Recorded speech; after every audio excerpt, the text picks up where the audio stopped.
Pwede daw na si Rodrigo Duterte ay inilipat sa Hague sa ilalim ng Republic Act number 9851. Ano po itong batas na ito? Pag-aralan nga natin, suriin natin ito. Kamakailan lamang ay nagkaroon ng interview si Justice Antonio Carpio na kung saan ipinahayag niya na pwede naman daw pala na si Rodrigo Duterte ay ipinadala sa Hague sa ilalim ng probisyon ng batas ng Republic Act number 9851. Meron din ako mga kaklase sa Beda na ito rin ang opinyon. At yun nga ang sinasabi sa akin na basahin ko nga daw po itong batas na ito, yung RA 9851.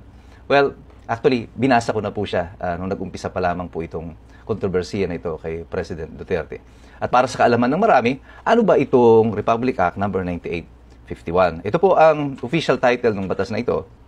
An act defining and penalizing crimes against international humanitarian law, genocide, and other crimes against humanity, organizing jurisdiction, designating special courts, and for related purposes.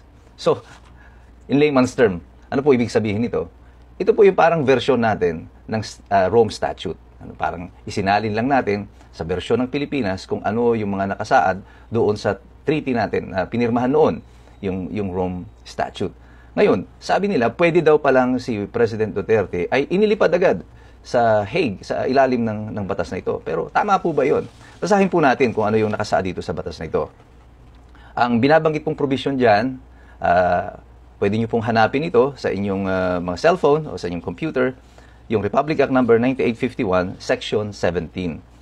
Yung pong paragraph na ito na pinag-uusapan natin ay yung pangalawang paragraph ng Section 17 at sabi po dito, in the interest of justice, the relevant Philippine authorities may dispense with the investigation or prosecution of a crime punishable under this act if another court or international tribunal is already conducting the investigation or undertaking the prosecution of such crime. Instead, the authorities may surrender or extradite suspected or accused persons in the Philippines to the appropriate international court, if any, or to another state, and here it is, pursuant to the applicable extradition laws and treaties.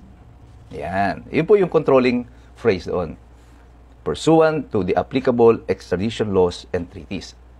Para po sa kaalaman ng lahat, yung sinasabi po dito sa provision na ito, kung ang isang tao daw po ay iniimbestigahan na o pinoprosecute na sa ibang bansa o sa ibang husgado, sa labas ng bansa, sa labas ng Pilipinas, maaari nang hindi tayo mag-imbestiga. Bagkus ay i-turn over natin siya doon sa bansa na yon na kung saan siya ay kinakasuhan sa ilalim ng mga treaty, extradition laws or treaties. Ano po yung extradition? Ang extradition po ay isa ring kasunduan.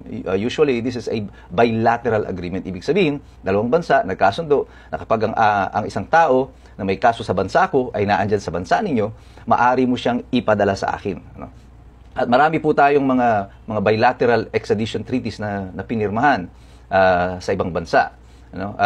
Ang tanong dyan, meron ba tayong extradition treaty sa Netherlands? Wala pa akong alam na may extradition treaty tayo at hindi po inilipad si Presidente Duterte sa ilalim ng isang extradition treaty. Ang ginagamit po nila dito ay ang Rome Statute. Ibig sabihin po niyan, ito ay isang treaty na pinasok ng Pilipinas.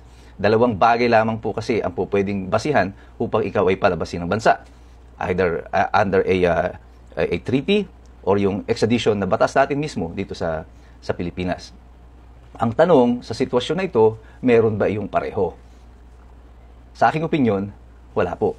Yung pong sinasabi na extradition treaty na yan, wala tayong pinirmahan sa Netherlands. So, ang pwede lang basihan is the Rome Statute. Ngayon, muli, babalik tayo dun sa argumento natin, dun sa unang video na ginawa ko. Kung applicable yung buong Rome Statute sa atin, dapat applicable yung Article 59, na kung saan mayroong karapatan ang ating dating Pangulo na iharap siya sa competent judicial authority na hindi ginawa ng ating pamahalaan. Ang sinasabi ni Justice Carpio noon ay sa kanyang interview, hindi rin daw applicable sa atin yung Article 59. Napag-usapan na po natin ito. If you apply the rest of the Rome Statute, you have to apply Article 59. Hindi mo pwedeng i-exclude yung isang bahagi ng tratado na ini-insist mo ay basihan ng pag-aresto sa isang tao. I have the highest respect for Justice Carpio. But kagaya po ninyo at ako, tao din lang po si Justice Carpio. And you have to take his statements within the context of what has transpired in the past. Alam niyo naman po na meron silang hindi pagkakaunawaan ni Presidente Duterte noon pa, at tungkol naman po ito sa issue ng West Philippine Sea. At kailangan pong tingnan natin itong mga argumento nito at ang sinasabi ng mga tao doon sa konteksto na kung bakit nila sinabi ito. I have the highest respect for Justice Carpio, but with all due respect, sir, I think you are wrong in saying na itong 9851 ay applicable dito sa pagpapalipad kay President Duterte sa Hague. Let's call it what it is. Kagaya po yung isang abogado from the DOJ na pinipilit na yung pong Department of Justice daw is the competent authority na binabanggit dito sa Rome Statute. Malayong-malayo po yun sa katotohanan. Never pong naging judicial authority ang Department of Justice. Magkaibang departamento po yan. Ang DOJ is under the executive and the courts, yan po ang nasa judicial branch of our government. Never has the DOJ become part of the judicial system. So, ito po ay isang malaking panlilinlang sa mga tao na sabihin na ang DOJ ay ang competent authority or judicial authority na binabanggit doon sa treaty. Naalala ko ito, para kang yung dati kang 110 pounds lang or 100 pounds na tao, tapos ang dating size mo ay extra small, tapos bigla kang tumaba, pero pinipilit mo na extra small pa rin ang size mo. Ipilit mo isinusuot yung maliit na t-shirt kahit na putok na at hapit na sa'yo, at pinipilit mo nang naisuot mo, kasya pa rin. Ganito ang itsura ng ating pamahalaan ngayon. Mukha na siyang katawa-tawa dahil dito sa mga argumento na nasasaad at inilalatag nila sa mga mamamayan.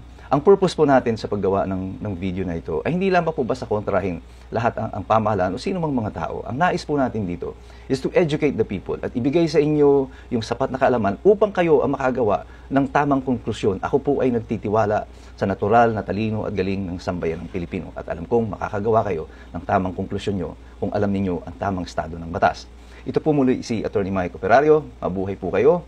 God bless us all. Mabuhay ang Republika ng Pilipinas.